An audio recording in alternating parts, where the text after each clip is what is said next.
Monsieur Farid Farah, bonjour. Bonjour. Alors nous allons parler d'Internet, intelligence artificielle, réseaux sociaux et médias traditionnels. Avec l'expansion aujourd'hui des réseaux sociaux, est-ce qu'on peut considérer que les réseaux sociaux sont en train de bouleverser le monde des médias et de l'information? Oui, absolument. Tout d'abord, je vous remercie pour l'invitation. Pour répondre à votre question, je vais vous répondre par les chiffres. Aujourd'hui, Facebook, c'est 3,2. Enfin, les réseaux sociaux, dans leur globalité, c'est 3,2 milliards d'utilisateurs actifs mensuellement. Et Facebook, toujours en tête, avec 2,3 milliards d'utilisateurs mensuels actifs. On appelle utilisateur actif une personne qui se connecte au moins une seule fois par mois au réseau social. Ça, c'est dans le monde.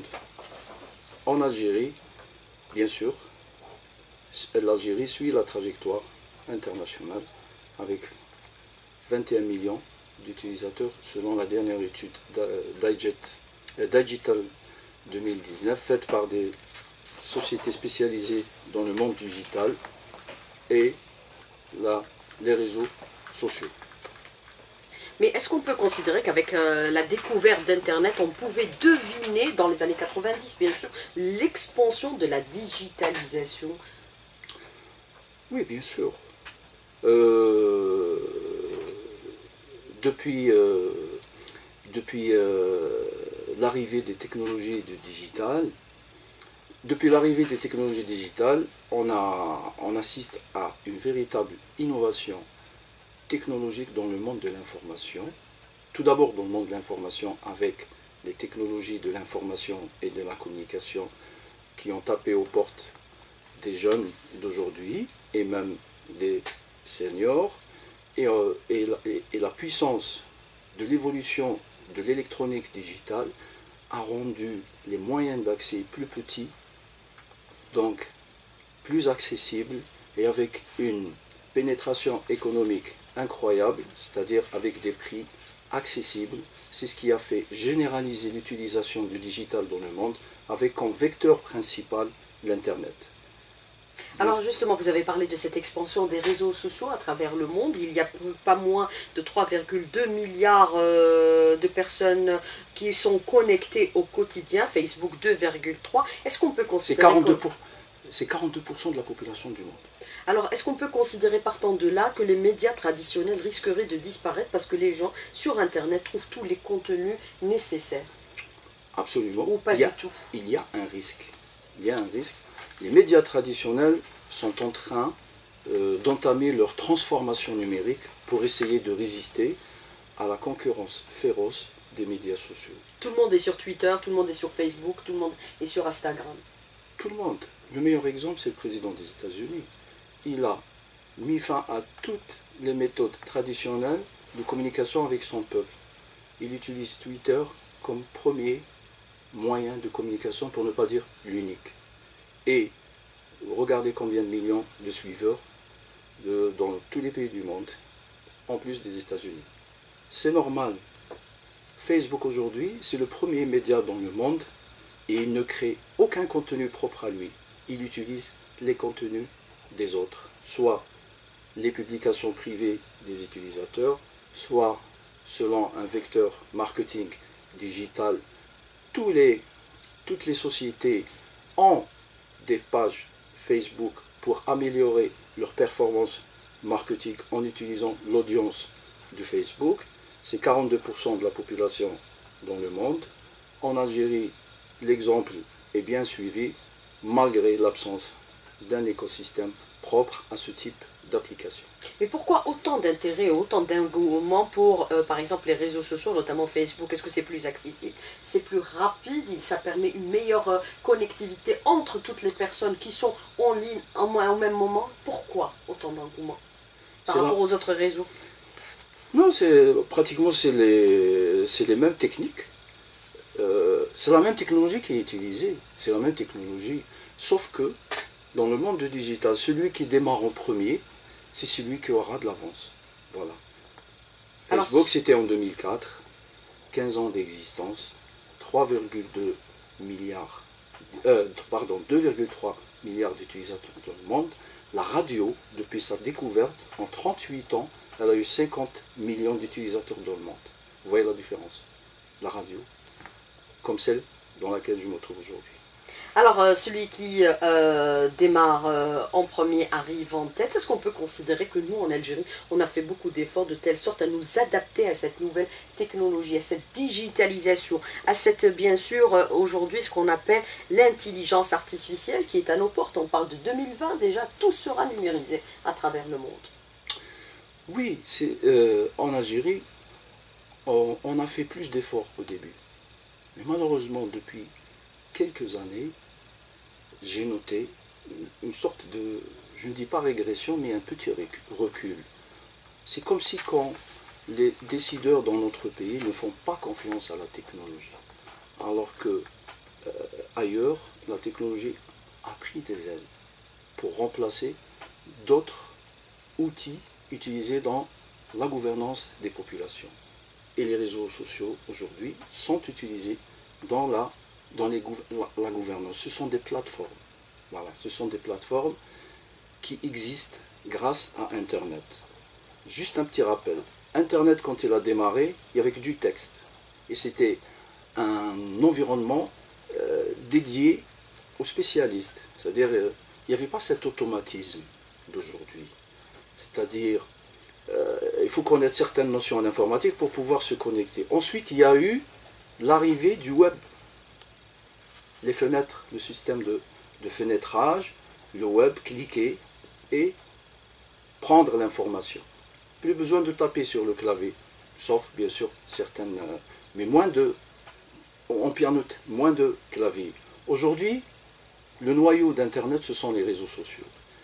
La magie des algorithmes rend la publication d'une information d'une manière automatique, complètement automatisée. C'est-à-dire, il n'y a aucune interface humaine entre l'utilisateur de Facebook et les machines que la plateforme contient. C'est cet automatisme qui augmente la vitesse de propagation de l'information. Et en plus, c'est cette magie technologique qui massifie la diffusion d'une information à une vitesse très rapide. Mais est-ce qu'on comprend par là que c'est les machines qui vont remplacer l'homme dans toutes les actions qui seront entreprises à l'avenir? Ils ne vont pas remplacer l'homme directement. Je vais vous citer, vous avez parlé de l'intelligence artificielle. Aujourd'hui, les tests de véhicules autonomes avancent rapidement. Dans quelques années, on va avoir, pour ne pas dire quelques mois, on va avoir une voiture sans chauffeur. On ne va pas dire que c'est une voiture qui n'a aucune présence humaine. Elle a une présence humaine, mais à distance. C'est la même chose pour la machine. C'est-à-dire que les machines auront une gestion qui sera distante et qui sera partiellement automatisée. Mais c'est toujours l'homme décideur. C'est toujours la neurone humaine qui prend les grandes décisions. On n'est pas encore à une intelligence autonome. Mais cette intelligence artificielle, elle est à nos portes, elle va arriver très vite, plus vite qu'on ne le pense aujourd'hui. Oui. Puisqu'au départ, on avait les téléphones portables, on pouvait parler. Aujourd'hui, nous sommes avec des smartphones et on peut même se regarder en échange de vidéos en instantané. Bien sûr, l'intelligence artificielle, je vais vous donner un exemple. Quand vous parlez, à combien de personnes vous pouvez parler en même temps? À 2, à 3? La machine peut parler avec des millions de personnes en même temps. C'est ça la différence. Donc, on augmente la quantité des données. Vous savez, la philosophie économique des réseaux sociaux, c'est collecter les données. Si on arrive à multiplier par 100 le milliard de données collectées grâce à l'intelligence artificielle, on fera plus d'argent, puisque les compagnies d'Internet comme Facebook, comme Amazon, comme Alibaba, cherchent plus de données pour faire plus d'argent. La philosophie économique, c'est l'argent. Mais justement, est-ce que cet argent se fait à notre insu, puisque la divulgation des données et photos personnelles, certains disent qu'elles servent à collecter des données sur les internautes sans qu'ils le sachent, à leur insu. Est-ce que c'est le cas ou pas le cas? C'est le cas. Je dirais plutôt sans leur consentement. Aujourd'hui, le Facebookien ou l'internaute en général, c'est le produit de cette nouvelle économie. C'est lui qui crée cette richesse sans qu'il le sache. En contrepartie, il aura accès gratuitement à cette information multimédia qui concerne toutes les thématiques.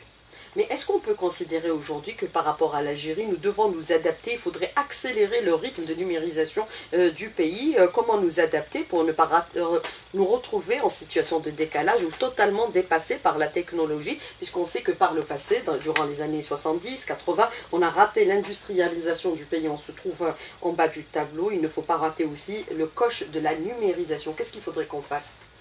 On a raté aussi le virage de l'informatisation, pas uniquement l'industrialisation. On a raté le virage de l'informatisation parce que l'informatique ressemble plus au numérique. Alors, si on a raté l'industrialisation, c'est peut-être à cause des moyens et l'inaccessibilité aux moyens techniques pour réaliser cette industrialisation. En informatique, on a raté le virage parce qu'on a fait croire aux décideurs que avoir un PC sur un bureau, c'est ça l'informatique, c'est pas ça l'informatique. Et on a raté le virage. Aujourd'hui, le digital, ce n'est pas une connexion à Internet. Le digital d'abord, c'est une mentalité.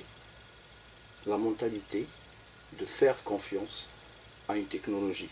Et une fois faire confiance à la technologie, il faut adopter une politique technologique et non pas une politique traditionnelle. Pourquoi? Parce que le secteur digital, il est à part. Il ne peut pas être soluble avec l'écosystème actuel. Il faut le changer. Aujourd'hui en Algérie, il y a une vraie sécheresse digitale.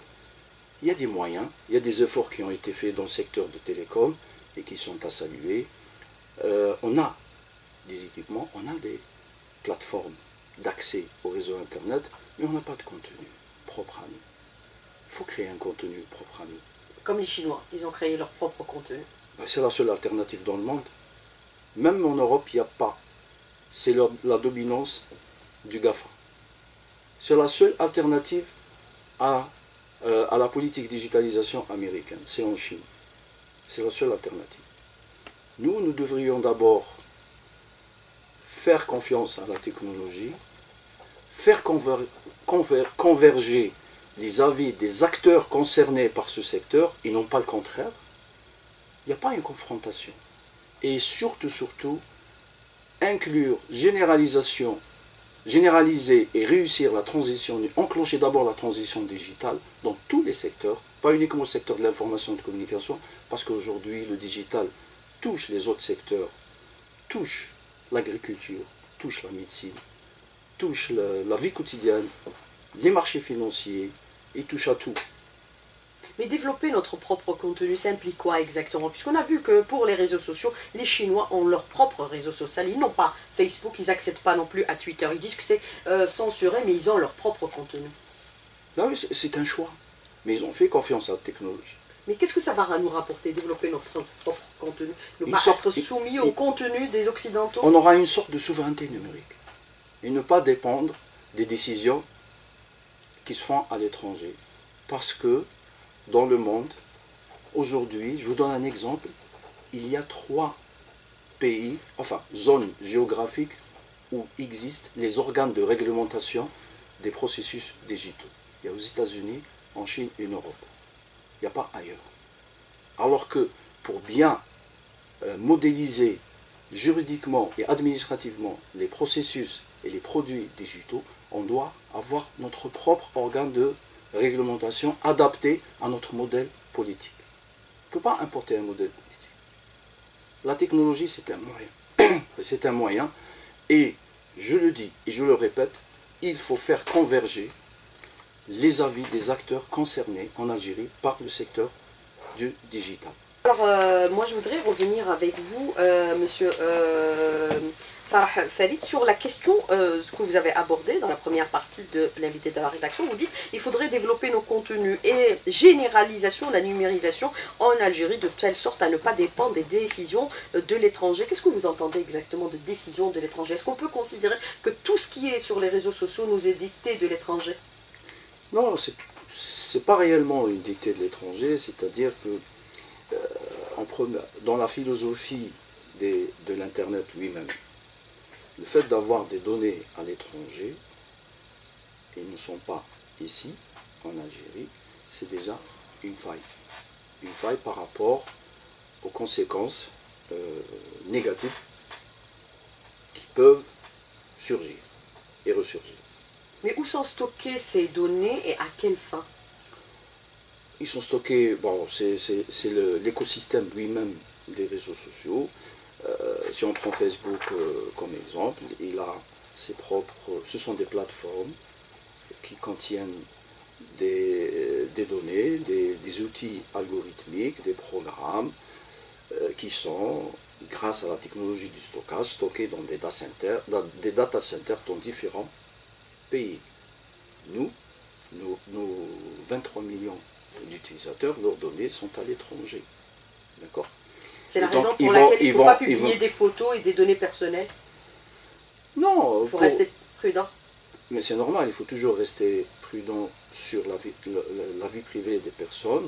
C'est lorsqu'il y a des atteintes par rapport aux vies privées, nous n'avons pas des organes qui peuvent intervenir immédiatement pour essayer de prendre en charge les doléances des personnes. Il faut attendre. J'ignore s'il y a une collaboration directe entre Facebook et les autorités algériennes, mais si Facebook était présent avec ces machines en Algérie, l'équation serait autre. C'est-à-dire qu'il serait plus facile de collaborer et comme le font les pays développés aujourd'hui, ils font des appels à une gouvernance carrément des plateformes de Facebook pour faire face aux atteintes aux vies privées, aux fake news, aux informations erronées, aux incitations au partage des contenus illicites, à la violence visuelle qui existe aujourd'hui dans les réseaux sociaux, les atteintes aux droits des enfants, le dernier scandale qui s'est produit en Australie, des abus sexuels sur les enfants, en utilisant la plateforme. Je vous donne un chiffre, l'année passée, il y a eu 45 millions de photos qui portent atteinte, qui ont été publiées dans le réseau de Facebook. C'est pour ça aujourd'hui, beaucoup de pays, même des pays comme l'Allemagne, comme la France, sont en train de préparer des lois pour obliger le propriétaire de Facebook à soumettre ces plateformes à une régulation. Voilà. Mais justement, quand vous parlez un peu soumettre un peu le contenu de Facebook à une régulation, on se souvient un peu du scandale de Cambridge Analytica où Zuckerberg n'a pas été convaincant dans les données qu'il a communiquées, puisqu'il parle de divulgation de certaines données qui sont vendues à certains offices. Oui. Des services de sécurité, à aussi des compagnies commerciales et toute autre donnée. Donc il n'y a pas totalement de l'anonymat. Non, il n'y a pas de... C'est normal. Bon. Je vous donne un autre exemple que Facebook a utilisé. Pourquoi il oblige aujourd'hui ses utilisateurs à s'identifier avec leur téléphone, parfois avec leur numéro de téléphone. Et des fois, on vous bloque l'accès, jusqu'à ce que vous recommuniquiez votre téléphone. Pourquoi? C'est pour augmenter la capacité d'identifier les utilisateurs, soit les identifier par leur identité personnelle, soit par les zones à partir desquelles ils ont l'habitude d'accéder à Facebook. La zone géographique, bien sûr. Pourquoi il le fait? C'est pour augmenter comment dirais-je, pour augmenter la levée de l'anonymat sur les données, pour les rendre plus vendables. Voilà. Et les vendre aux annonceurs à des fins commerciales, officiellement à des fins commerciales, et on peut aussi les vendre à des fins politiques. C'est pour cela que Zuckerberg est l'homme le plus riche alors qu'il ne travaille pas et c'est gratuit les réseaux sociaux. Bah oui, il continue à nourrir l'économie américaine. Il a créé l'année passée 40 000 postes d'emploi. Il va dépenser plus de 250 milliards de dollars durant les 4 prochaines années aux États-Unis. Donc c'est une véritable source d'alimentation économique pour les États-Unis, bien sûr. En information pour les annonceurs, alors que le réseau social en soi, il est gratuit. Alors aujourd'hui, vous avez aussi cette divergence, par exemple, d'intervention entre différents intervenants. Certains, par exemple, comme Trump, veulent la généralisation des réseaux sociaux à travers toutes les États-Unis, considèrent que c'est le média le plus important, ou le moyen le plus important de communiquer. On l'a vu, depuis Trump, c'est des millions de partages à travers le monde. Mais vous avez aussi certains qui disent aussi que ça sert aussi les campagnes électorales, puisque ça a permis l'élection de Trump pour un premier mandat, et là il est en train de se préparer pour un second mandat, donc il pourrait être élu via les réseaux sociaux. C'est la raison pour laquelle il y a eu cette réaction de cette sénatrice américaine, Elizabeth Warren, qui appelle au démantèlement de Facebook, parce qu'il est en train d'élire les chefs d'État à travers le monde. C'est le cas, ça pourrait nous arriver, nous aussi, que le président soit élu via les réseaux sociaux. Oui. Oui, moi je dis oui, absolument. Il peut, le choix d'un président de la République peut surgir à partir des avis des Facebookiens. Pourquoi? Avant, ce n'était pas le cas, c'était la télévision. Aujourd'hui, grâce au développement technologique, on arrive à extraire des informations à partir des milliards de données, en utilisant bien sûr l'outil logiciel. Je peux prendre des milliards de gigaoctets de données, les analyser pendant 1 an, 2 ans, 3 ans, et obtenir l'information utile, les tendances politiques, les avis politiciens de l'opinion publique. Il n'y a plus de sondage aujourd'hui. Tout est tiré grâce au data mining à partir des réseaux sociaux. Les meilleurs exemples. L'élection du président brésilien, c'est grâce aux réseaux sociaux. Le Brexit, qui devenait un problème en Europe, ce sont les réseaux sociaux qui sont la cause. Pourquoi? Parce que les réseaux sociaux ont mis fin à l'activité traditionnelle de la politique dans le monde. Et nous, on vit dans ce monde, donc on est concerné. On est concerné, on le voit actuellement avec la crise politique que traverse le pays depuis le 22 février. Le moyen de communication entre nos dirigeants et la population, c'est les réseaux sociaux. On fait une offre, elle est refusée via les réseaux sociaux. C'est le cas ailleurs aussi, nous l'avons vu actuellement, on le voit ces derniers jours avec le Liban, avec ce qui se produit en Barcelone par rapport aux Catalans. Ça, c'est le travail des influenceurs. Parce que Facebook ne peut pas fonctionner sans les influenceurs. Dès qu'on met sur le fil d'actualité, dès qu'il y a un événement qui se passe dans le monde réel, si on va au Facebook pour voir la réaction dans le monde digital, à travers la fenêtre de... Parfois, on ne trouve pas. Et on attend qu'un avis s'affiche. Et ça, c'est une sorte d'influence. Si c'est un avis positif, donc celui qui a opté pour cette stratégie serait gagnant. Si c'est un avis négatif,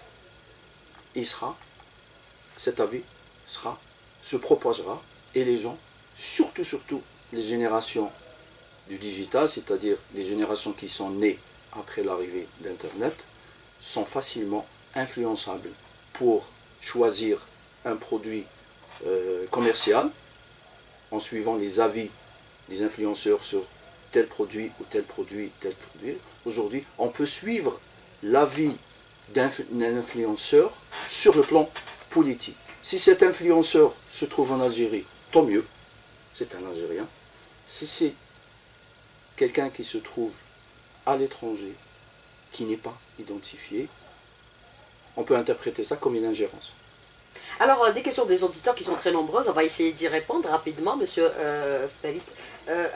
Il y a cette question qui vous dit, est-ce que ça vaut vraiment la peine d'avoir notre propre data center avec notre propre réseau social en Algérie? La Chine, oui, c'est une population de 1,4 milliard d'habitants. Nous ne sommes et nous ne représentons que 21 millions d'utilisateurs. Est-ce que c'est une goutte dans l'océan? Est-ce que ça vaut vraiment la peine d'avoir notre data center?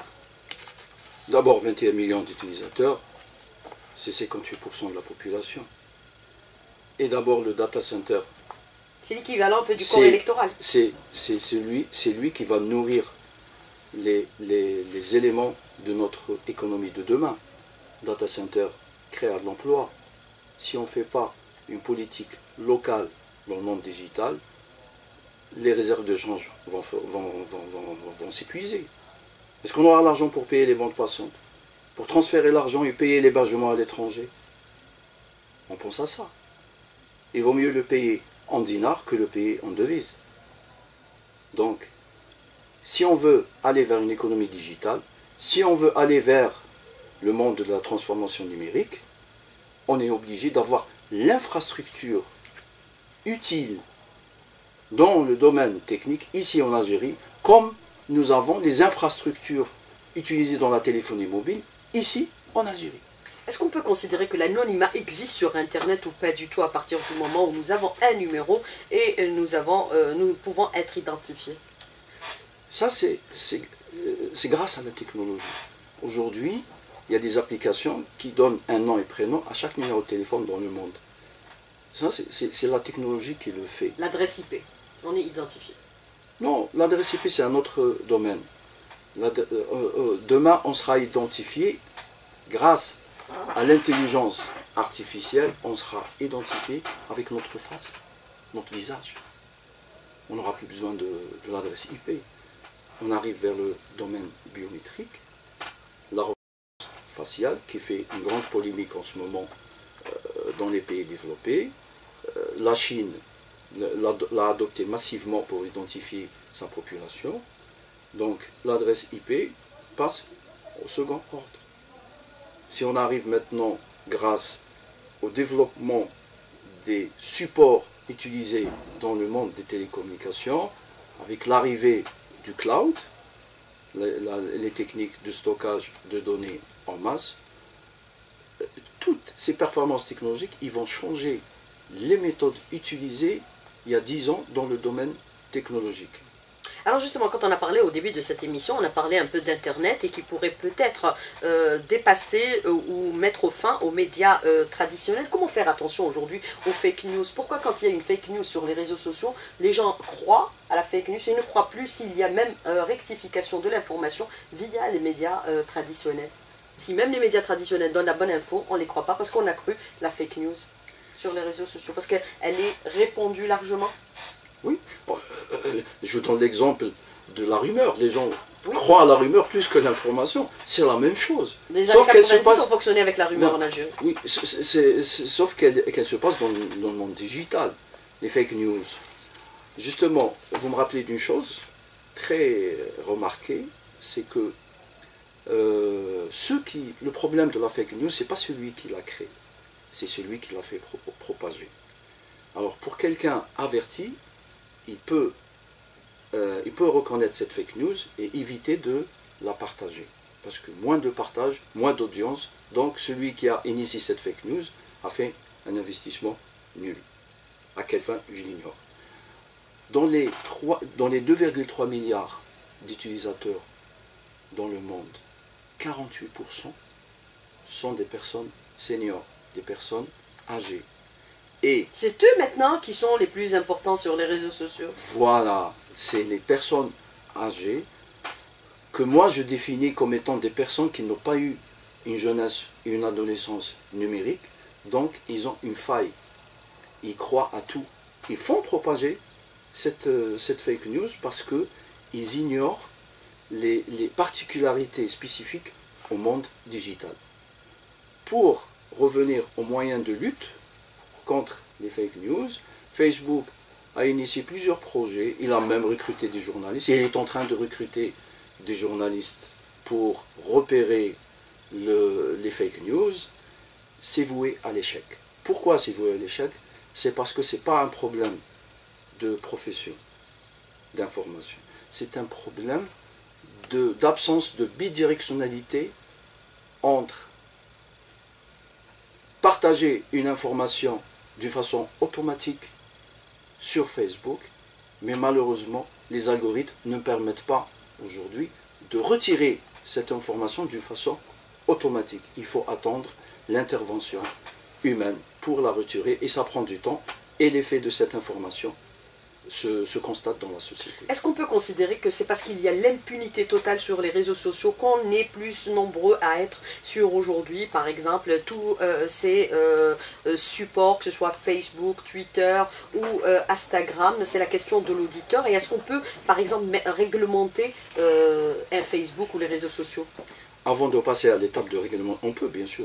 Parce qu'il y a, l'auditeur vous dit, on peut se permettre en toute impunité d'insulter des gens sur les réseaux sociaux. C'est la raison pour laquelle il y a plus d'adhésion. Est-ce que c'est le cas? C'est le cas, je vous ai dit au départ. C'est l'automatisme de publication d'avis et d'informations sur Facebook qui est à l'origine. C'est-à-dire que celui qui insulte n'est pas contrôlé, n'est pas remis à sa place. Pourquoi? Parce que c'est l'espace. C'est une volonté, ou alors ça nous parce qu'il y a beaucoup d'adhérents, donc ça échappe un peu au tout contrôle. Non, c'est normal, parce que l'intervention humaine est limitée lorsqu'il y a beaucoup. Lorsqu'il y a des millions d'utilisateurs en même temps. Et les algorithmes ont leurs limites.